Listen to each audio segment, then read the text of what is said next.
Jeff Meacham Network's Multiverse of Media.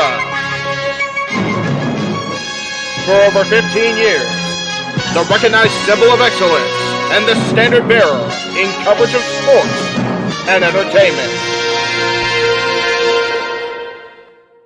You ever wanted to come into a sports bar where the barkeeps know their game? Well, the Jeff Meacham Network Multiverse of Media has got a production just for you. Sit down and relax as the Stat Boy and his partner break down the statistics in all things sports.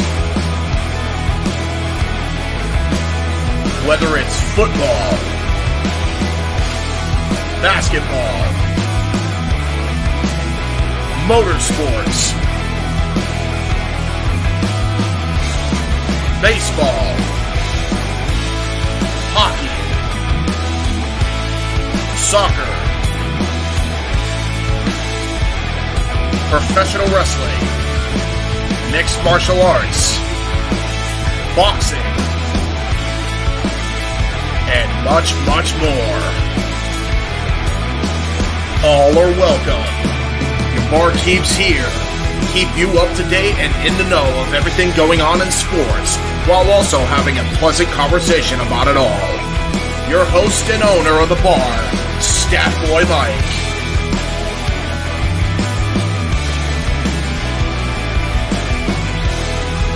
His partner in crime, Dory Lou. And a host of other guests coming in. The food's hot, the seats are warm, the drinks are ice cold, and the sports talk is plentiful. Cassidy 18 Studios presents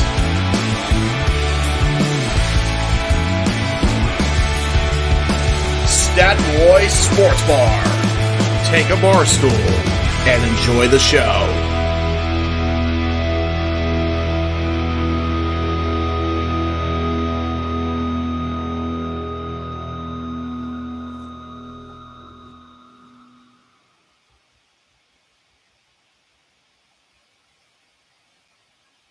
Hello, my internet fans. Welcome to another episode of Stat Boy Sports Bar. We are here as we are every week on Tuesdays at 6 p.m. Eastern, 3 o'clock Pacific to bring you the sporting world, all the news, all the stats, and everything that's happening throughout the week. And of course, as always, if you want to dictate the conversation, Super chat, super chat, super chat. It is as simple as that. If you want to dictate the conversation as it is being said on the banner below, just super chat. We will immediately stop what we're talking about, acknowledge you, thank you for the super chat, and go from there. It's the same. I promise not to acknowledge you like I acknowledge Roman Reigns. Oh, we should have talked about him 2 weeks ago. Yeah.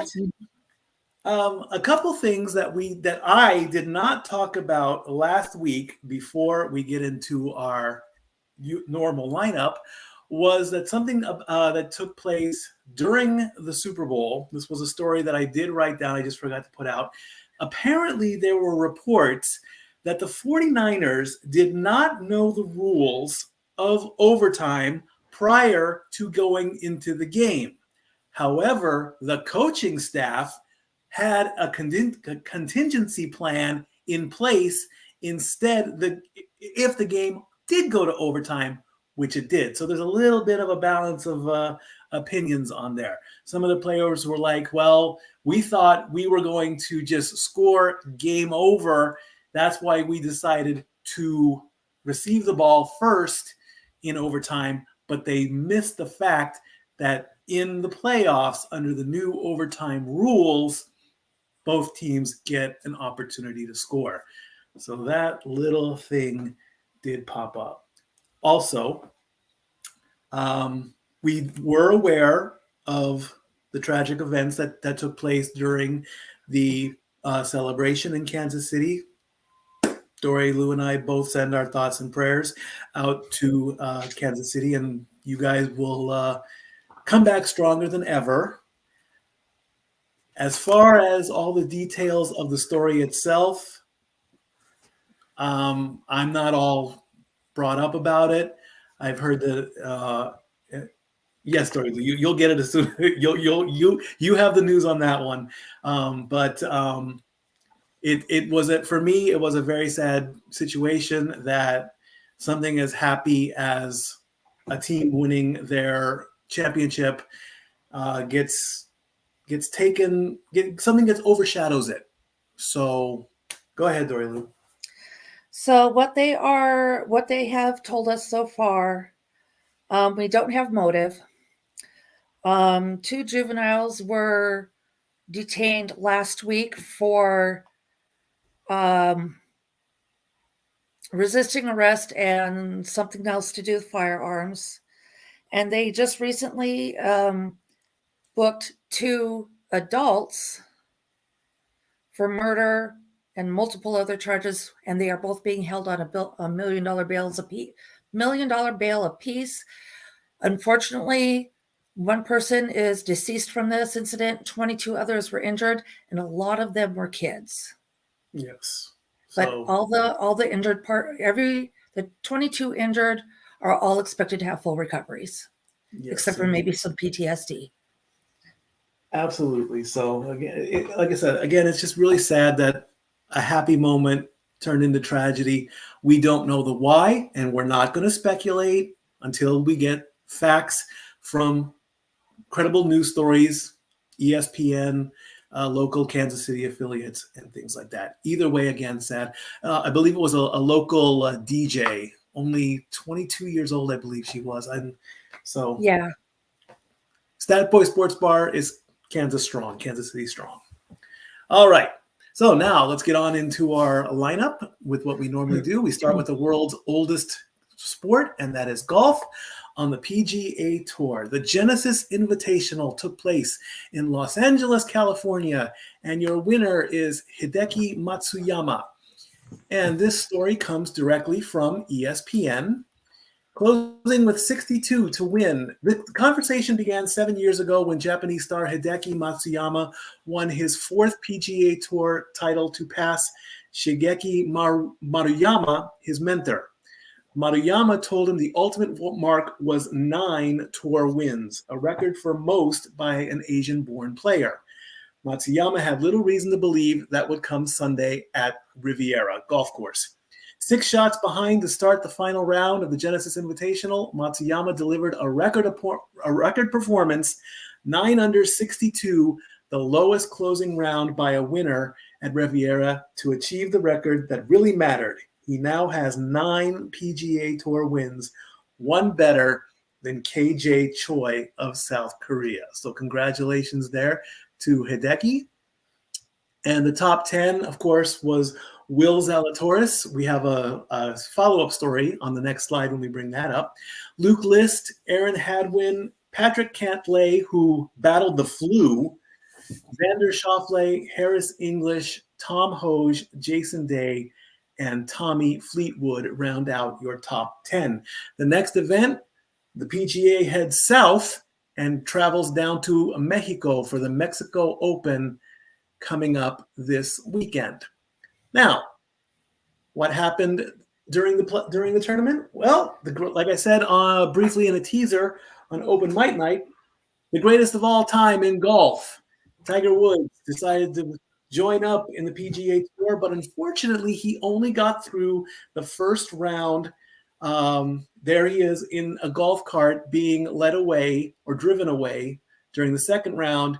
The PGA's report said that it was due to illness. However, another report has come out that he is still suffering from back spasms. Either way, he could not finish the tournament and had to withdraw. Also, in the men's golf, Jordan Spieth was disqualified. In the center picture there is a tweet from him saying that he made a mistake. He made an honest mistake. And the mistake is this. The mistake was that each player has to declare their score on their scorecards. This is also what the caddy does as well. During the second round, he presented his scorecard to PGA officials, and there was a mistake on it, and he signed it. That counts as I'm declaring this is what my score was.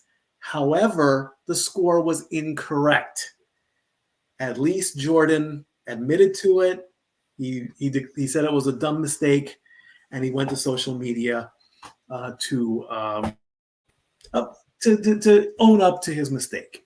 Either way, the PGA Tour disqualified Jordan Spieth. Simple mistake, one stroke, but still, if the rules of golf are fair play, well, then he has to be disqualified. Will Zalatoris in the final picture there during the second round had one of the rarest plays in golf, and that's a good old-fashioned hole-in-one on the tee shot there. So at the people at the Genesis Invitational awarded him by giving him a brand new 2014 car, and not only did he get one, his caddy got one. Shoot, hole-in-one. Can you believe that? Usually, go ahead. They can send a new car my way. I'll get on that right away. We do have the Gatlinburg Golf Course out here in town. I'll start practicing first thing in the morning. Good job. And that is only the second hole-in-one this season on the PGA Tour. So now to get you caught up as to what's been happening on the PGA Tour. So far, we've only had 2 leaders overall. Chris Kirk, who started off the tour, he had the lead all the way up to the Farmers Insurance, and Matthew Pavon of France is the current tour leader. Here are all the winners of so far the 7 tournaments that have played, from Chris Kirk all the way down to Hideki Matsuyama. And of course, there's only been 2 holes-in-one the entire season. The rankings are so close to being done. I'm really, really trying to get that done. And we have something from Pop who'd like to share earlier. Taylor Swift donated $100,000 to the family of the killed newscaster. Good job, Taylor. Well done for that. Thank you, Pop. Thank you, Pop. Love you, Pop. So the rankings, of course, are just so close to being done. I want them to be perfect. The problem is, as you remember, in the FedEx Cup, 70 players qualify, and that is at the end of the season. So players jostle around left and right. I don't know if I want to put up a graphic of 70 players. Probably not, but eventually, as we get closer and closer and closer, the rankings will be put up as they are. All righty. Women's golf, that's been on a hiatus. What's going on with that, Dory Lou? Well, they are on a hiatus until Thursday. They will be back in play Thursday with the Honda LPGA Thailand tournament, and the Lilia Vu of the United States is the defending champion. So we expect good things to come from her. But yes, right now that's where they're at. They've been on a nice little bit of a break. There are actually multiple tournaments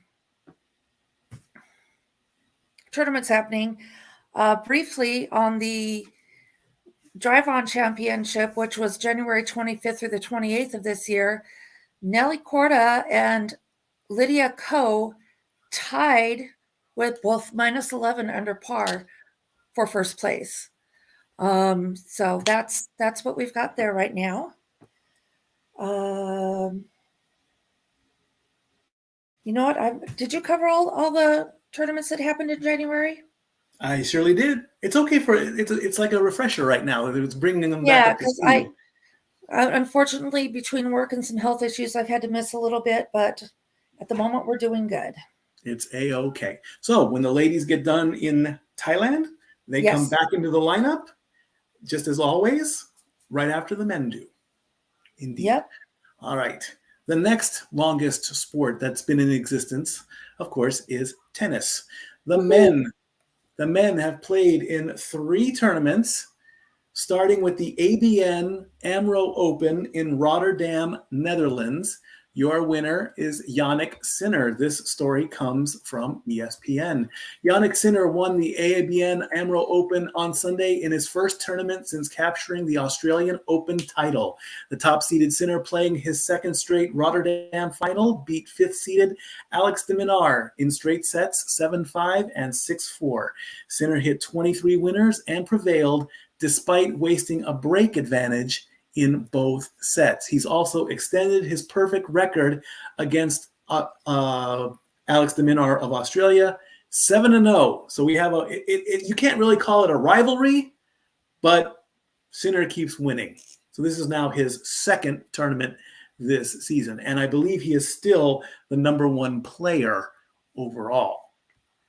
Up next is let me take a look at my graphic here. The Delray Beach Open in Delray Beach. If you could please tell us where Delray Beach is in comparison to St. Petersburg, that would be greatly appreciated. Taylor Fritz, this story comes from ATP.com. Taylor Fritz faced plenty of obstacles at the Delray Beach Open, wind, rain, and close friend Tommy Paul among them, but nothing was able to stop the top seed from successfully defending his trophy.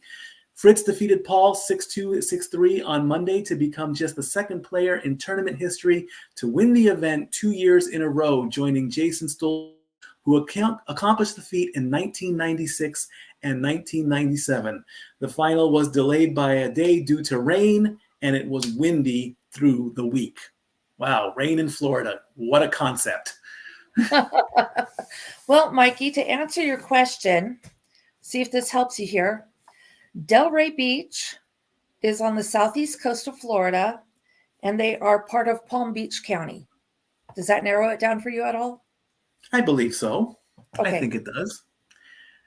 All right. And there we go. There you go. And finally, the last tournament of the week, the Argentine Open. Whoops, let's bring that back up there. Thank you. The Argentine Open winner, Facundo Diaz Acosta, for his Open title. This story from ESPN. Wildcard. Facundo Diaz Acosta won his first ATP singles title on Sunday by beating Chile's Nicolas Yari in straight sets in the final Argentine Open.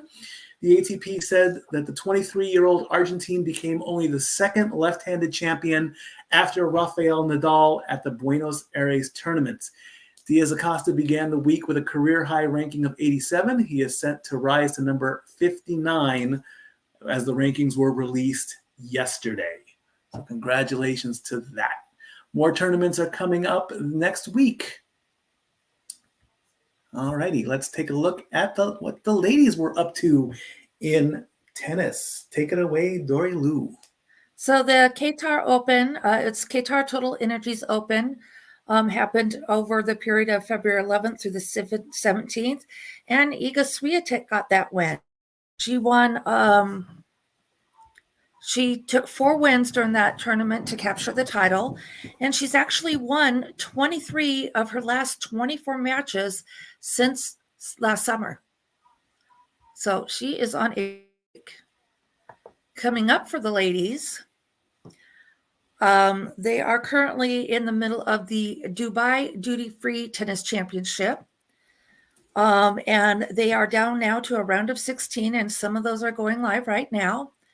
But just because I can, your round of 16 currently consists of Coco Gauff, Karina Pliskova, Iga Swiatek, Qinwen Zhang, Elena Rybakina.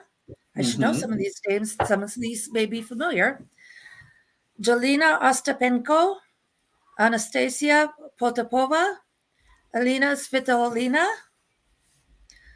Sorana Cirstea.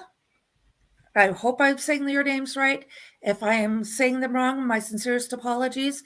I will be looking up pronunciations later. Anna Kolinskaya, Lida Mila Samsonova, Donna Vekic, Maria Sakkari. Yes, I should know how to say that one. Yep. Jasmine Pauline, Markita Vandrasova, and Magdalena French are Very your good. round of 16 currently still competing for the Dubai Championship. Following this one, the ladies will either be in Puerto Vallarta or San Diego, depending on which tournament they're playing in. Though both those tournaments are running simultaneously February 26th through March 3rd. Delray Beach is 218 miles southeast from St. Petersburg on the East Coast. Very good, very good. All righty. Thank you for that. All right. One of the big staples in Stat Boy Sports Bar, of course, it's NASCAR season, ladies and gentlemen. NASCAR is back. It all started with the weekend yesterday.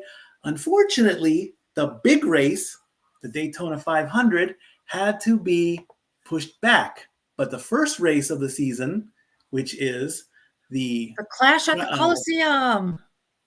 Well, that was the first. That was the exhibition race. But the first race of the actual 2024 season went through on time, and that was the Fresh Florida 250 for the Craftsman's Truck Series. And your winner was Nicholas Sanchez of in his Chevrolet. Do you have his team? Yes, Nicholas Sanchez drives the number 2 Chevy for Rev Racing. And followed up in second place was Corey Haim in the number 11 Toyota. And he drives for Tricon Garage. Rajah Caruth, number 77 in Chevrolet. He drives for Spire Motorsports. Yay, Spire Motorsports. Brett Holmes took fourth place in his Chevrolet. And he actually owns that car for Brett Holmes Racing. Oh, that's a good one. Spencer Boyd, number fifth place, number 76 in his Chevrolet. Freedom Racing Enterprises. Stefan Parsons in his Chevrolet, number 75, took sixth place. Henderson Motorsports. Number 7, Matt Crafton in the number 88 Ford. For Thor Sport Racing.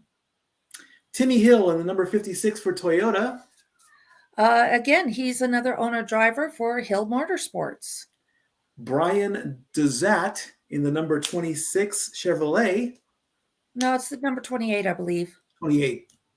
Brian is a part-time driver for Jim Rosenblum Racing. Rosenblum Racing. And Christian X in the number 19 Chevrolet took up the final spot in the top 10. For McAnally Heigelman Racing.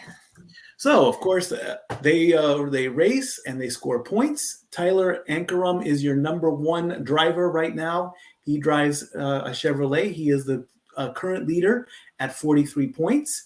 Nicholas Sanchez is right behind him at 42. Christian X is in third place at 39. Brett Holmes is at 38. Matt Crafton is tied with 38. Corey Haim is in sixth place at 37. Ty Majeski is in 7th. Rajah Caruth in 8th. Spencer Boyd is 9th. And Bailey Curry is in the top 10. All right, so this is just week 1 of NASCAR getting started. Hello, people. Oh, hey, producer Jeff is tucked in there. How are you doing, sir? I will put my comment back up, and then we'll keep going. I saw it. Hey. Welcome back. Glad you made it home safely. Very good, very good. All right. So to Lyft and Uber drivers, we appreciate the fact that you guys want to engage in conversation, but you're not my bartender and you're not my therapist. Therefore, I don't care. Thank you and good night. All righty. So yeah.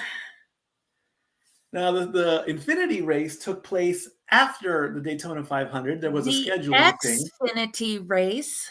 That's why I said Xfinity. You said Infinity again. Did I say Infinity? Exactly. I guess I did because the founder is tired of my shit.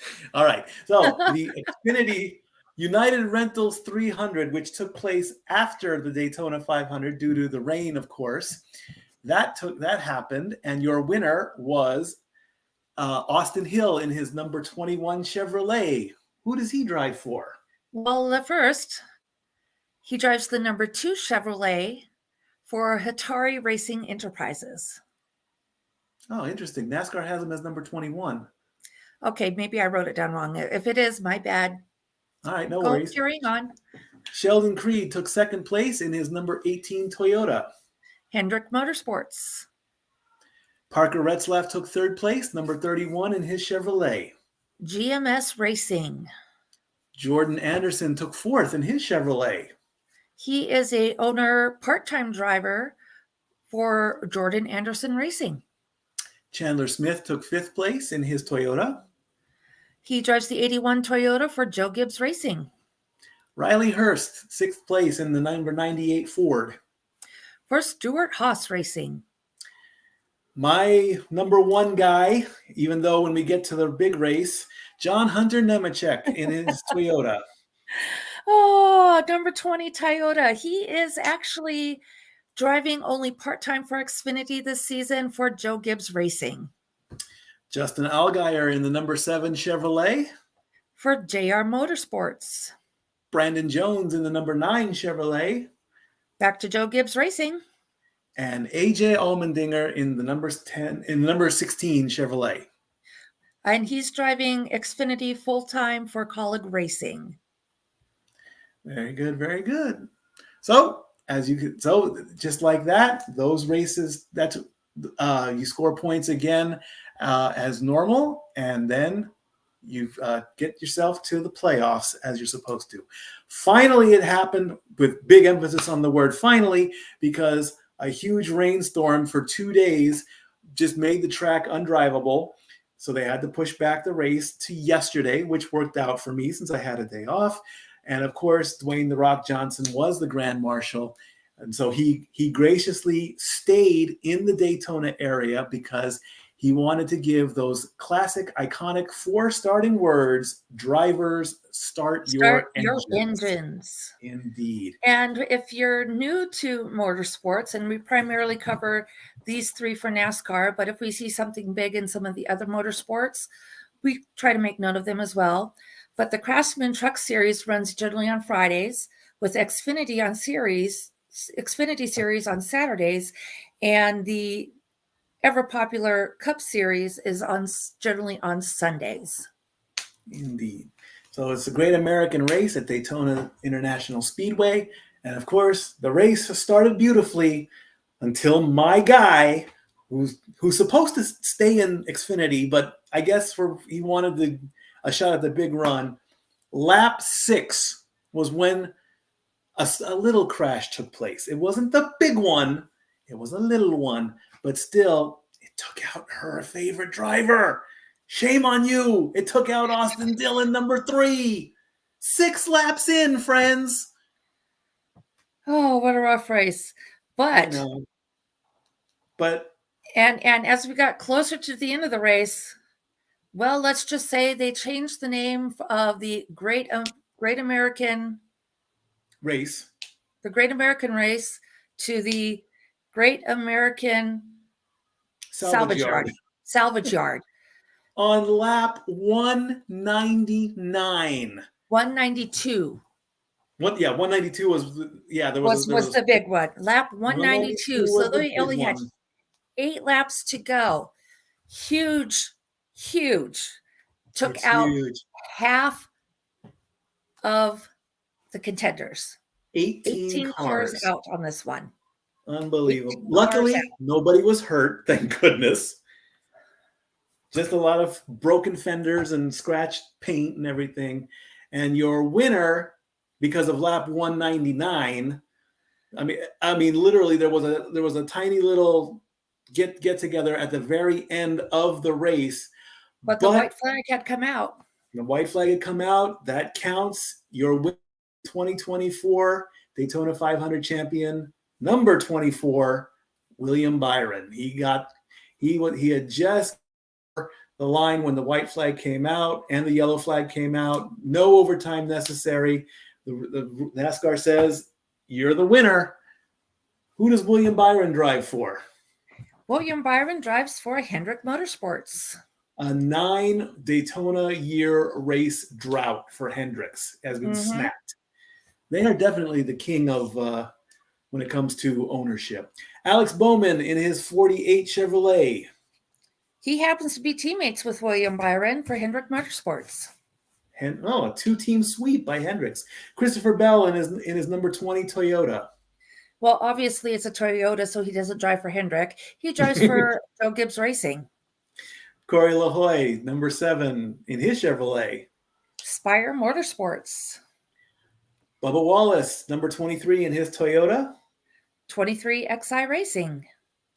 AJ Allmendinger, number 16, Chevrolet. He went full-time to Xfinity, so is now driving part-time for the Cup Series for Colleague Racing. John Hunter Nemechek in the number 42 Toyota. Well, he's driving, like I said previously, part-time for Xfinity for Joe Gibbs. He is now a full-time driver for Legacy Racing. Eric Jones in the number 43 Toyota. Partners with or teammates with Nemechek for Legacy. Noah Gregson, number 10 in his Ford. Stuart Haas Racing. And in the top 10, Chase Briscoe, number 14 in his Ford. And he is teammates with Noah Gregson, also for Stuart Haas Racing. The points came in. William Byron is your current leader at the end of the first series race. Alex Bowman, 1 and 2. Chase Elliott is 4th place in his Chevrolet. Bubba Wallace is 5th. John Hunter Nemechek is 6th. Kyle Larson is 7th. Kyle Busch, Team RCR, is in the top 10 to start out the season. Eric Jones at 9th. Corey LaHoy is 10th. Austin Cindric 11th. Denny Hamlin is 12th. Chase Briscoe is 13th. Zane Smith is 14th. Noah Gregson is 15th.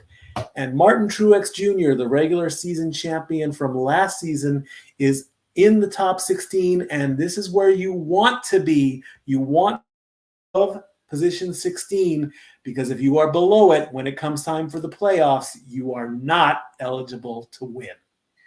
But let's face it, they've got several months to get there. Oh, indeed. And the next race is... And a couple of names you're not going to hear from us this year. Kevin Harvick and Eric Almirola have completely retired from racing. Yes, they put Kevin Harvick in the booth. Yep, he retired at the end of 23, and he actually drove for 23 years. So he's going to be doing broadcasting. I don't have any updates on Eric Almirola right now. And AJ Allmendinger, like I said, he's only driving part-time for the Cup Series. He went full-time to Xfinity. And my driver's brother, so Austin Dillon's brother, Ty Dillon, is no longer going to be part of the Cup Series. He's going full-time back to Xfinity. Indeed. All right. Next race coming up is 4 hours south of us to Atlanta at the Atlanta Motor Speedway. And then next week, of course, we do it all over again with the stats. All right. Let's go into college hoops. And let's take a look and see where our teams are at this week as we're getting closer and closer and closer to March Madness, which is officially 1 month away. The selection show is March 17th. All right, let me bring up my graphic here real quick and zoom that out. Well, then let's do this. Ladies first. All right, we'll go over to the ladies first. So, according to Associated Press, the top 25 women for Week 15 is South Carolina. The first several teams here have not changed their status ranking. So, South Carolina, the Ohio State, Stanford, Iowa, Texas, and North Carolina State. Number 7, USC moved up 4 places, and number 8, Virginia Tech moved up 4. Oregon State moved up 2, while Kansas State and Colorado both dropped 3, as well as UCLA. No change for LSU, Indiana, or UConn. Gonzaga went up 1, Syracuse went up 2, Utah dropped 4, and Notre Dame dropped 3. Louisville dropped 2, Creighton went down 1, West Virginia up 2. No change for Oklahoma. Baylor, what is happening? You dropped 3 places, and Princeton is still at the bottom at 25. The UConn Huskies are your number 1 team for the men. Again, no change, so they're still the number 1 team. Houston moves up 1 spot to gain right up on their heels. Purdue drops 2, Arizona gains 1 spot. Our residential hometown Tennessee Vols are taking on the Missouri Tigers in just under 20 minutes. So, of course, that's Stat Boy versus Pop in a way. Even though we live here, we have to respect the Vols, even though I am a California boy. But we're going to pay a little close attention on that one. Friendly bet, Pop, what do you think? Iowa State goes up 4. Marquette goes down 3. Duke goes up 1. Kansas goes down 3. The North Carolina Tar Heels are now in the bottom of the top 10. They drop 3 spots. Baylor drops a spot. Illinois drops 2. The Crimson Tide have moved up 2 spots. They are creeping up slowly and slowly. They went from the bottom right corner up to the bottom 15, and now they're number 13. Auburn drops 1, Creighton drops 2, Dayton stays put, Kentucky with almost a roller coaster drop at a 5, or a drop of 5. St. Mary's, no change. New to the top 25, San Diego State. There's your roller coaster drop with South Carolina dropping 9 spots. And the last 5 teams, Washington State, Colorado State, Texas Tech, Florida, and BYU, are all new to the top 25. Again, they are coming up with 1 month away until we reach March Madness. Yeah, 68 teams get in. Caitlin Clark. Yes. Yes, she is an upcoming woman to definitely be watching. She has broken all kinds of records so far. And this is just her college career. Her next game is number 4 Iowa, visit number 12 Indiana. This was as of 7 hours ago.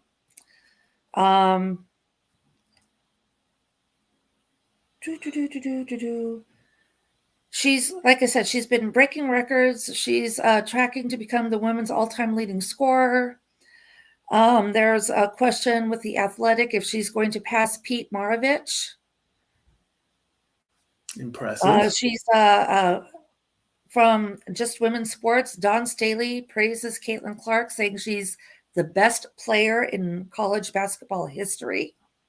History.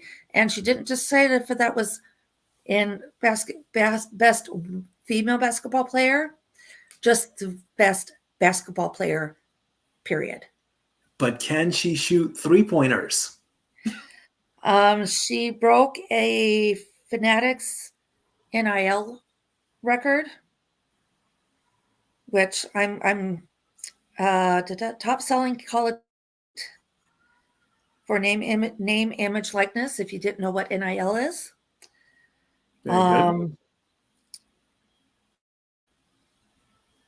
she rarely scores under 30 points in a game. She's broken the previous record of Kelsey Plum, 3,127 points, and is having the biggest college sales for her name, image, and likeness on merchandise. Indeed. Well, the reason we brought up the 3-pointers, of course, is because the WNBA and the NBA combined over All-Star break weekend to have Steph versus Sabrina. And there you can see the results.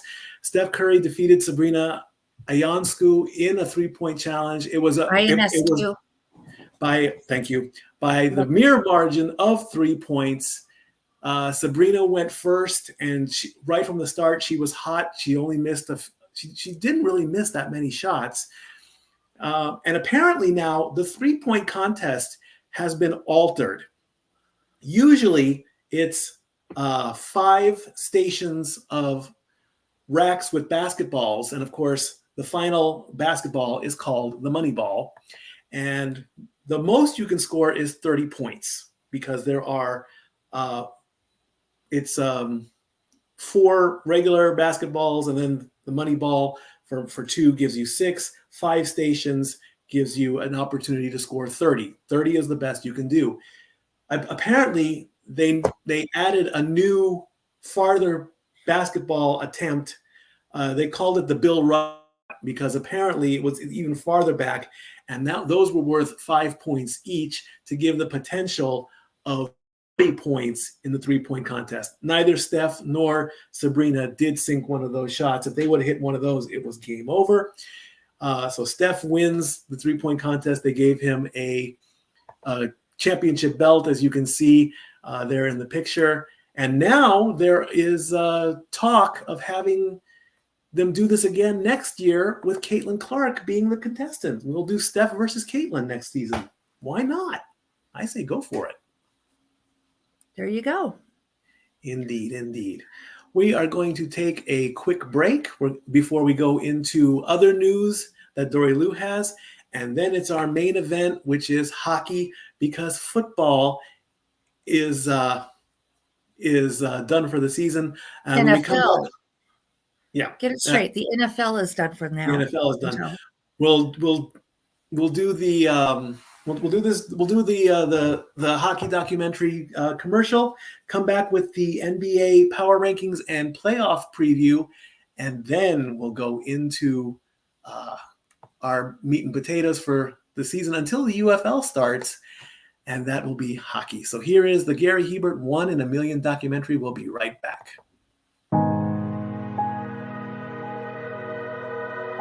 Gary Hebert, the man, the myth, the legend. I was amazed, and I was looking to become a better skater myself, and I wanted to be like Gary. When you look at a guy like this, he's one of the most talented people in his profession. He's been given gifts by God. It can get frustrating at times when you're trying things that maybe don't come as quickly to you as other things. And, you never really felt that sense of frustration with Gary. It was always about improvement and positive reinforcement. Was it really the end? Was that head injury really the end? God has called Gary to continue to be a blessing to others and to be a passionate example. My name is Gary Hebert. This is the World Academy of Hockey, otherwise known as the Inside Edge. I would recommend anybody that have a chance to come to his hockey school. I think it'd be well worth it. It'd be rewarding to all the kids and anyone he coaches, from whether it's an adult, a professional player, to a little kid like a Mike or a Squirt. Gary, from day one, has been instrumental to my hockey career. I started out as a potential Division III player, and Gary brought me single-handedly through high school and into a top Division I prospect. I owe it all to Gary, the biggest legend on and off ice there's ever been. Listen, watch, learn, be confident, and have faith. Those are the answers I was brought to. Yet, I only now am really learning how truly important those 5 things are. Through preparation, through appropriate thoughtfulness and thinking, we can learn to untie the typical knots between our ears that drive us into underachievement and underperformance. And lo and behold, we can learn, I think, to fulfill our God-given potential. Gary has the innate ability to make people not only better players, but better people. The life lessons they learn from Gary are incredible. You can always remember leaving that rink knowing as a player I got better, or I had something to improve on to get better. And I think that's what you excelled on as a coach, is giving us the knowledge to know what we needed to do to get better. There's coaches who know the game, but can you communicate and create passion in your kids and in your players? And Gary's able to do that. Gary's got great knowledge and the great hands, but more importantly, his ability to connect with people and care for them. His communication skills, to me, really stand out, separate him, and that's why he's one of the best, in the world. Gary's a legend. He's a special, special man.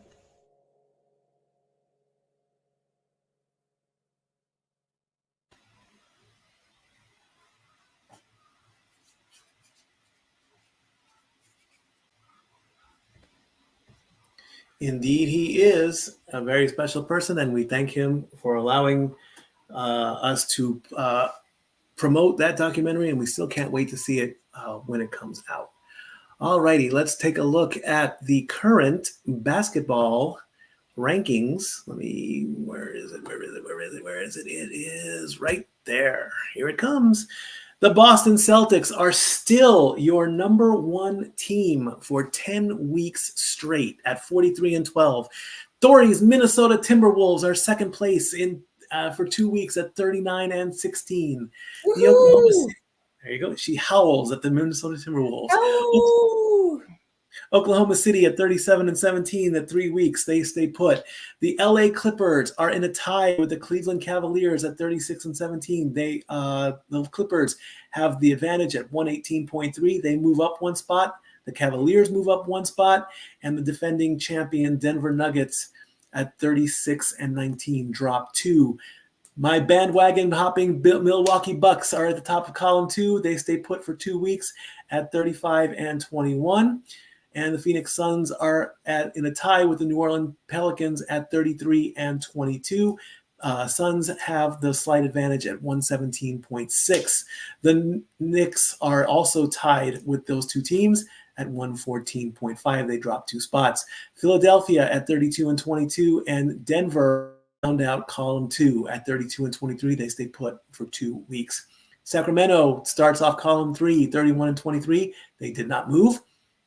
Indiana at 31-25. Orlando at 30-25, tied with Miami. And it looks like they both have the same number of points per game. It looks like I gave Orlando a slight advantage because they've been there longer at 4 weeks. The LA Lakers are at 30-26. They stay put along with the Golden State Warriors at 27-26. We move over to column 4, Chicago at 26-29. And all these teams are below 500. Utah's at 26-30. Houston's at 24-30. Atlanta's at 24-31. They have not moved. Brooklyn at 21-33. Memphis in column 4 out of column 5 at 20-36. Toronto at 19-36. Portland at 15-39. Charlotte at 13-41. San Antonio at 11-44. Washington at 9-45. And Detroit still at the bottom of the barrel for 15 weeks. Now, what does this all mean? Now that the All-Star break is over, push towards the playoffs. Here is your current playoff picture.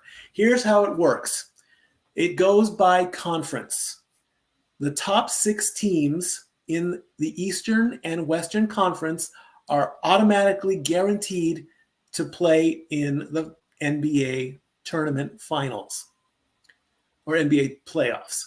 So your top 6 teams in the East from top to bottom: Boston, Cleveland, Milwaukee, New York, Philadelphia, and Indiana. It goes by percentage, not by record. So a team that can have less wins but a higher percentage, it is mathematically possible. Teams that are seeded or ranked 7 through 10, which are the 4 teams next to the 6 in each conference. So in the East, it would be Miami, Orlando, Chicago, and Atlanta. Those 4 teams are going to play each other in a small tournament. I believe 1 is going to play 4 and 2 is going to play 3. The winners of those games become the 7 and 8 ranked seeds for the Eastern Conference. So you're not fully eliminated, but it's your last chance to get in. The 5 remaining teams in each conference in the East, that would be Brooklyn, Toronto, Charlotte, Washington, and Detroit. Along in the West, Utah, Houston, Memphis, Portland, and San Antonio. These are the teams that are facing the red spray can of doom. They each have an elimination number, meaning if they lose that many games, Detroit has an elimination number of 13. San Antonio has an elimination number of 12. If Detroit loses their next 13 games, or the team that is in the last playoff spot available, which is currently Atlanta, and they don't pass Chicago, they'll be eliminated. Then those 10 teams go into the playoff picture, and we move on from there. In the West, Dory's Minnesota Timberwolves are the number 1 team in the West. Very, very slightly, though. Not by much. 39-16, 37-17. It's Minnesota, Oklahoma City, Los Angeles, the Clippers, the defending champion Denver Nuggets, New Orleans, and Phoenix.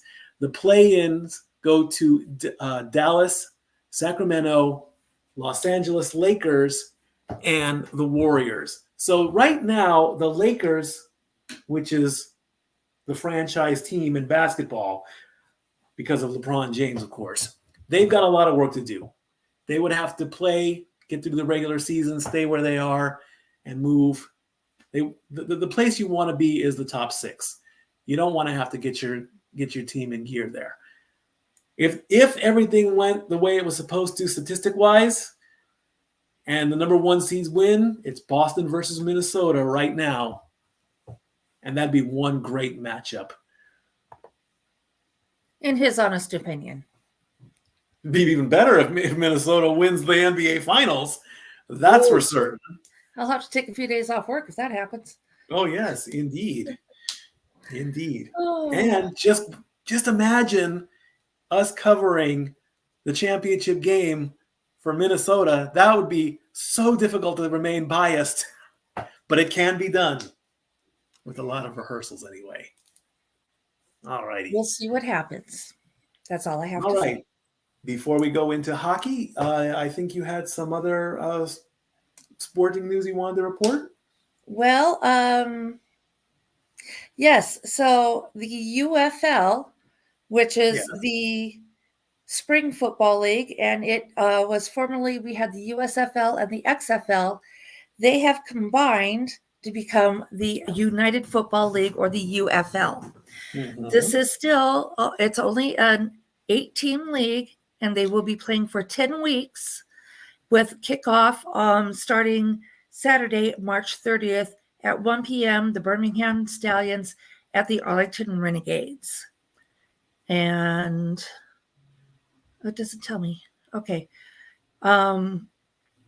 So the first weekend, you've got 2 games on Saturday, the 30th, 2 games on Easter Sunday, March 31st.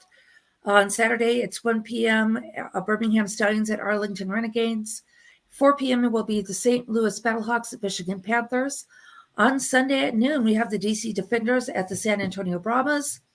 And the final game for that week will be the Memphis Showboats at the Houston Roughnecks at 3 p.m. That is still a little over a month away, but we will keep you updated on what's happening with our spring football. Very good. Anything else before we go into hockey? Why do I have a feeling I'm forgetting something? The other football. What was I forgetting? Soccer. Oh, yes, soccer. So we've been asked to start covering some soccer. And oh my goodness, like I said previously, had no idea how big soccer is. There's like 100 different leagues going on out there. But we were specifically asked to look at some of the for England. So the English Premier League, and recently they just had Manchester City at Brentford, with Manchester City winning 1-0. There are so many leagues, so much going on in soccer. If there's a particular team or league you would like us to put out there for you to follow and give you that information, let us know, and we will do more than just the English Premier League. Right now, that's what I've got. Indeed, we will. All righty, let's take a look and see what the ladies have been doing on the ice rink with the PWHL. Ooh, all right. So, my power rankings. Woohoo. So, Minnesota is still kicking butt out there. They have 5 wins, 2 wins in overtime, 1 overtime loss, and 3 losses, for a total of 21 points. Montreal, 4 wins, 3 overtime wins, 2 overtime losses, and 2 losses with 20 points. So, I mean, we're cutting it kind of close there. Come on, Minnesota. Let's just keep this rolling. Toronto, they have more wins than Montreal, but they have less points. They have 5 wins and 5 losses and 1 overtime win, only 17 points. That's why Montreal is higher ranked than they are right now. Right. Ottawa has had 3 wins, 3 losses, and 4 overtime losses for 13 points. That's got to hurt. Yep. New York, 2 wins, 4 losses, 3 wins in overtime, 1 loss in overtime, 13 points. Again, their overall record, Ottawa's got the better overall record over New York. That's why Ottawa has that 4th place. And then Boston, they've had 2 wins, 2 losses, 2 overtime wins, 2 overtime losses, and only 12 points. I don't have my notes on how much longer we have for the Women's Hockey League, but the response has been phenomenal, and we expect good things. Indeed, we do. All righty. Let's take a look and see what the men are doing in hockey. Your number 1 team for 6 strong weeks, the Vancouver Canucks, at 80 points. They're getting closer and closer to locking in their playoff spot. I think by the time they reach 95 or 100, they'll be turned green. Boston at 77 for the past 6 weeks. Florida Panthers at 76, tied with the Dallas Stars. Both teams move up 1. Rangers at 75, they drop 2. The Avalanche stay put at 72 points. The Jets go up to 71 points, tied with the Carolina Hurricanes. We go over to column 2, and the Golden Knights have dropped. It's very strange to have the defending champions in column 2. As long as they don't hit the bottom, they're okay, but it's kind of what's going on here, Vegas. 70 points, 2 spots drop. Toronto moves up 4 at 68 points. Edmonton at 67, they stay put. Tampa Bay at 65, they stay put. Philadelphia tied with Tampa Bay. Tampa Bay has the better record. Detroit and Los Angeles tied at 64. They switch spots, and St. Louis drops 1 spot to round out column 2. They are tied in points with the New Jersey Devils. Our Nashville Smashville Predators are tied with the Minnesota Wild. We'll talk about them in just a second. It's a 3-way tie, actually, between Nashville, Minnesota, and New York Islanders, all at 58 points. Minnesota is creeping up closer and closer to getting into column 2. That's the goal I'd like to see them. Exactly. 57 points for the Flames, 57 points for the Kraken. They move up a couple spots. Capitals drop down 2, and the Penguins stay put at 55, rounding out column 3. Buffalo Sabres at the top of column 4. Then every other team below them. Montreal has stayed put. Arizona dropped 2. And the remaining 5, Ottawa, Columbus, Anaheim, who actually won a game just yesterday. I don't remember who they played, but they actually won, which was a shocker. And their point spread was actually at a plus 200, meaning you would have won double.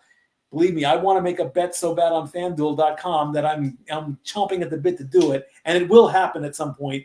San Jose at 3 weeks and Chicago at 3 weeks as well. The playoff picture graphic still is not ready, but over at the Statboard 9000, here are your updated and current standings. In the Atlantic Division, the Bruins, the Panthers, and the Maple Leafs, teams 1, 2, and 3. In the Metropolitan Division, the Rangers, the Hurricanes, and the Flyers. The 2 wildcard teams right now are the Lightning and the Red Wings. The next team below the red line are the Devils, followed by the Islanders, the Capitals, the Penguins, the Canadiens, the Sabres, the Senators, and the Blue Jackets. The Blue Jackets are in danger. They are in the red zone. They have an elimination number of 19.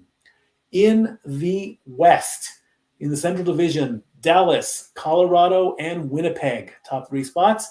And in the Pacific Division, the Canucks, the Golden Knights, defending champions, and the Oilers. Your 2 wild cards are the Kings and the Blues. Right below that line, in a tie, creeping up, they want to get over that line so bad, are residential Predators and Dory's Minnesota Wild. The Flames are at 57, the Kraken are at 56, the Coyotes are at 50, Ducks are at 42, Sharks are at 35, Blackhawks are getting dangerously close. They're in the red. Their elimination number is 13. Now, here's what's going on with the Wild. They had a 4-game win streak. It got snapped, but they lost in overtime. earned a point. So now they have a point streak. When you win, you earn points. They are on a 7-game point streak. They are now tied with the Nashville Predators. They will be playing against Winnipeg tomorrow, I believe. No, they're playing the Jets tonight. Oh, they play the Jets tonight. Okay. The Wild at the Jets tonight at 8 p.m. Eastern.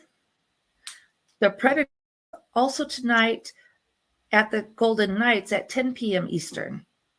So if the Wild beat the Jets and the Knights beat the Predators, the Wild will be put into a tie with St. Louis for the final wild card spot.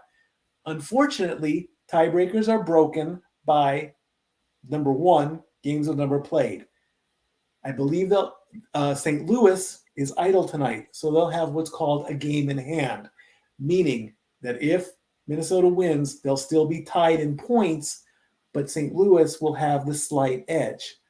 Yes, if St. Louis is on a bye. Yeah. If St. Louis loses, then it comes down to the regular wins because they will both have the same number of games played. Either way, and with what the Predators or what the Wild did against the Canucks, the number 1 team just the other night, 10-7 was the final score. Yes. Both Eriksson Ek and Kaprizov got hat tricks to where the announcer thought that there weren't going to be any hats left to throw. This hat is staying put. I am not going to throw my Greek captain hat on the ice either. That ain't going to happen. I'll wear it to the rink, but I am not throwing that hat on the ice. Pop will kill me if that happens. I'll buy a hat specifically to throw on the ice. It'll be a cheap one. Okay. Cheap hats indeed. All right, great. So the playoffs are getting closer and closer. Probably, I think, in April. They're just March, April, somewhere in there. That's when the season ends. And of course, Stat Girl over here is still number 1 in the Fantasy Hockey League. Haven't been keeping up with it much, but until I hear otherwise, you're still the top player. So there you go. Thank you. Thank you. Indeed. And I've had some players out for injury for a couple weeks and various other things happening. So something's going right somewhere. Indeed. Your other games that are happening for the National Hockey League tonight, again, all these times are Eastern, 7 p.m. The Senators at the Panthers, the Stars at the Rangers, the Islanders at the Penguins, the Devils at the Capitals. At 9 p.m. is the Canucks at the Avalanche, and 10:30 is the Blue Jackets at the Los Angeles Kings. All righty. One final story to talk about, and then we'll get out of here for the night. The WWE and the UFC, of course, have merged to form TKO, a 5-year deal at that. Of course, there's also been news that the Honda Center, which had Raw last night, has inked a deal where there's going to be a lot more wrestling and a lot more UFC fights. Of course, last night they did have some UFC superstars in the audience as Raw emanated from the Honda Center last night. Very shocking, though, from last night that Cody lost to Drew, which is a shocker. Cody's not supposed to lose, but in keeping in the story that the bloodline is going to start messing with them, Jimmy and Solo decided to pop up and interfere in the match, to which Michael Cole was breaking bias rules, saying that Drew McIntyre is nothing but a hypocrite because he was fed up with the bloodline. Yet the bloodline comes in to help out Drew win a match. And then, of course, later in the night, Jimmy cost Jay his chance at the IC title. So things are progressing well. But big ups to WWE and UFC for making that deal with Honda Center. All right. Nothing about wrestling there, Dory? You're happy that Drew won, but what was that? I'm biting my tongue for now. Ooh, because one of her boys beat the finish the story guy. All righty then, friends. Do you have a positive thought for us to go out on? When don't I have a positive thought? I mean, Go for it. come on. All right, so let's see today. Well, considering I just saw an email that did not make me very happy, we're just going to keep it simple, and I'm going to go with this one. Okay. As I just lost it. You just lost it. Well, I have a quick shill before you bring it up. Coming up. Go ahead. Coming up at the top of the hour at 8 o'clock Eastern, 5 o'clock Pacific, Dory Lou and I will be joining the Simple Man, Noah Foster, and the Renegade JJ Williams. He'll be on there too, as we give our thoughts as to what's going to happen in the land down under at Elimination Chamber Perth. So keep an eye out for that across all the channels here, especially on the Casa channel and the Simple Man's brand. So you'll get a bit of maybe like a 45-minute break. So you'll have time to go have dinner and grab a snack as we talk wrestling as what's going to happen in the Elimination Chamber. I will have a few stats to share, and we'll all give our thoughts as to what's going to take place just under 45 minutes away. Oh, all right. So I'm not going to go into the details or anything, but I'm not very happy about the email I just saw. Trying to keep the positive when you're getting, depending on your stance of it, bad news. Live life to the fullest and focus on the positive. From Matt Cameron. Simple and easy, just like that. Until next week, friends, keep an eye on the sports. Follow us on Twitter, Instagram, and Facebook. LBStatKid1977, at Hathaway Lou, at Dory Lou on Instagram, at Statboy13 on Instagram. Our names are our Facebooks. We're out there all over. And don't forget, in about 45 minutes to an hour, we'll be simply predicting the Elimination Chamber. Thank you all for watching. I love you all. Until next week, Stat Boy and Stat Girl out. See you later, guys. Bye-bye.